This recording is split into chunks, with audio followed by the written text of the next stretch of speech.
So here we are with Windows 8. First of all, the most impressive thing about this so far is how quickly it starts. Watch, I'm going to click to boot Windows 8 and instantly we're already booted up and ready to go in.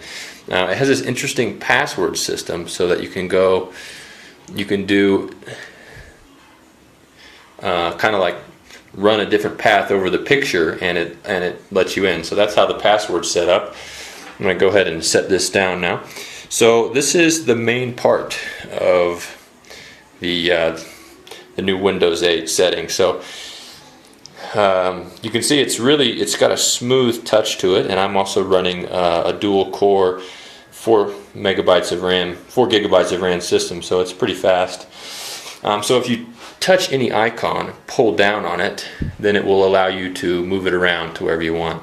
That's kind of how it works. If you swipe to the right, you can get the start menu, you can go into devices or settings and search other things such as that.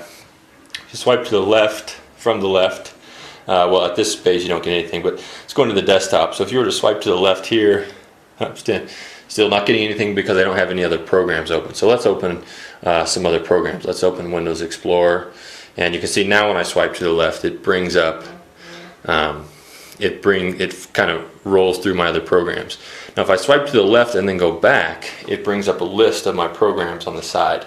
And the other thing that you can do with this swiping is if you swipe and then kind of bring it to the side, let's go to the desktop. So if I swipe and then bring something to the side, it looks like that program can't handle it. So let's find one that can. Let's see if we can go to weather. Okay, so here's weather.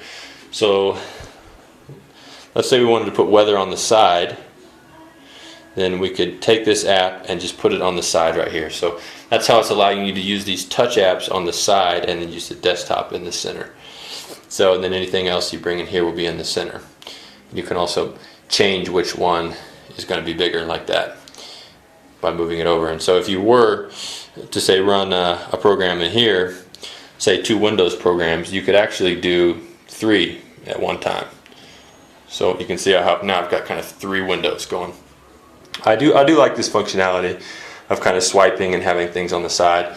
You could play chess or play games or run Twitter or Facebook on your side while you work in the main area. So that's kind of cool. Let's look at our apps real quick and open Internet Explorer. So Internet Explorer is equipped with gestures. One of the gestures is to go back, and one of them will actually go forward to where most people are going. So it uses some kind of algorithm to tell you where most people are going for their next page, and will automatically go to that page.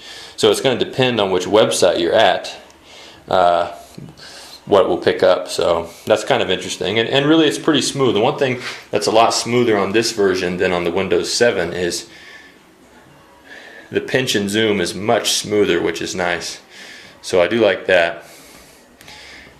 So that's how that is. Now here are some things that I don't like. When you're on the desktop, now another thing that I do like before I get to bashing is notice how when I touch, it leaves kind of a fingerprint behind.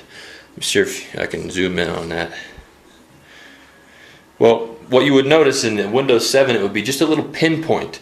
But with this, it kind of registers your entire fingerprint, which makes it much easier to grab stuff and to touch smaller things without having to rely on being absolutely precise. One thing I don't know how to do, and I don't know how they're going to handle this, is I don't know how to bring up a context menu. In the other one, you could hold down or you could kind of double click like that and it would bring up the context menu.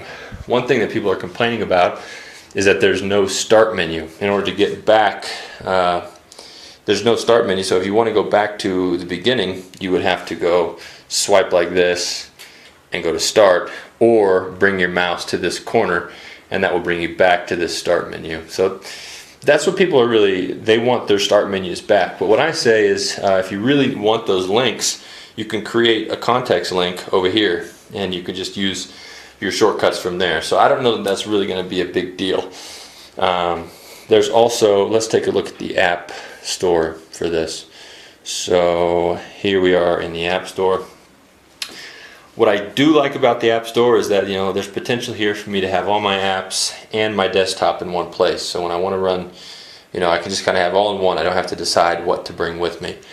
What I don't like about the App Store is there's no way to search for specific topics or specific keywords. I haven't been able to find any search on this, and maybe that's my fault, I don't know, but it does show you all the apps that you own, and otherwise it's pretty intuitive. But I don't know how to search for apps, and so you're just basically kind of limited to the categories and apps that they want to show you. And the apps so far are pretty good. I've played several games and used several different programs, and they're pretty good so far. So if you were going to get one, you would go to this screen, and then you would just click install, and it would just install and then tell you you can go to it now. So anyways, hope that is kind of answering your questions about what this new Windows system is going to be like. And do I like it? Well, I think it has potential. I've got my Windows 7 set up so well that I really like it. It is pretty smooth. The touch interface is very smooth. I like having my apps, and I like being able to have all my apps and also run all my main, legacy Windows programs right on here. So pretty cool. Lots of apps and stuff to play around with. This is the Mail app. So anyways, hope this kind of piqued your interest on Windows 8.